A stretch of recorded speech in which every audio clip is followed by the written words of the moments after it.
Good morning, everyone. Namaste. I'm going to call on Archangel Michael to protect the space, to clear out all negative and lower vibrational energy from our mind, our body, our soul, our home, our hearts, our friends, our families, and our loved ones, as well as to place a white light of protection with his blue seal.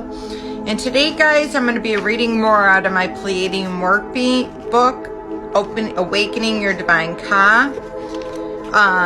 So this states, I'm just going to kind of jump in the middle of it. It says the only continuum was the Pleiadians and Christ together were doing more regular healing sessions to open up her Ka channels as much as they could be open without physical hands-on work. They told me that the results would deepen for me when I had students who could help to do the healing work hands-on.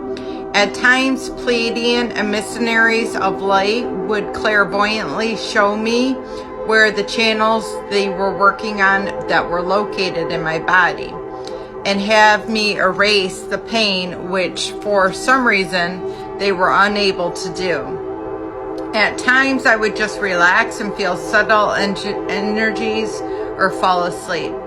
The most notable change from their work was a balancing around my energy levels throughout my day.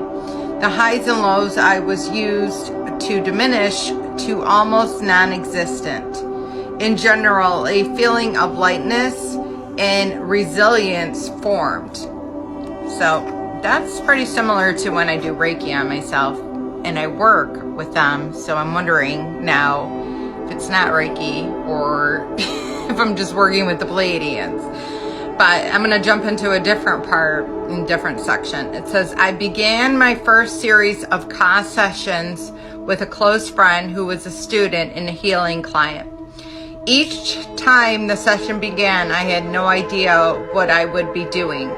Inevitably, I would be shown a channel, one activation point at a time, which would note on paper afterwards.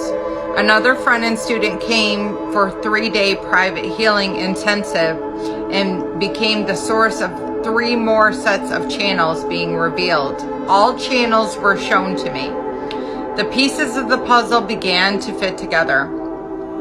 There were 32 meridians, or 16 pairs of meridians altogether. All had several activation points, and sometimes there was a form that I would call the psychic surgery needed to heal the channels. Other times the techniques for opening the Ka channels were much more simpler through the specifics, and there were only most obvious aspects of the Pleiadian light work. In a reading with a client, I was shown the role of a neutral pathway of a brain for a spiritual growth and honesty. In a nutshell, in our response, every life situation is not 100% spontaneous, truth, and correct. The spirit cannot live in a body. The frequency of even more minor deception and even by omission is below the minimum frequency level necessary for spirit to embody full. The details of the explained in the clearing of erroneous neutral pathways in chapter 12. For now, just ponder the implications on your own life in being spontaneous, 100% truthful, and how that would change everything in your life. So I love that. And again, keep the vibe high. And, you know, if you make a mistake, it's okay. Just, you know, surrender it to the Holy Spirit and ask, you know, Jesus to hold your hand, and you will get through it. So I love you all. Have a blessed day, and namaste.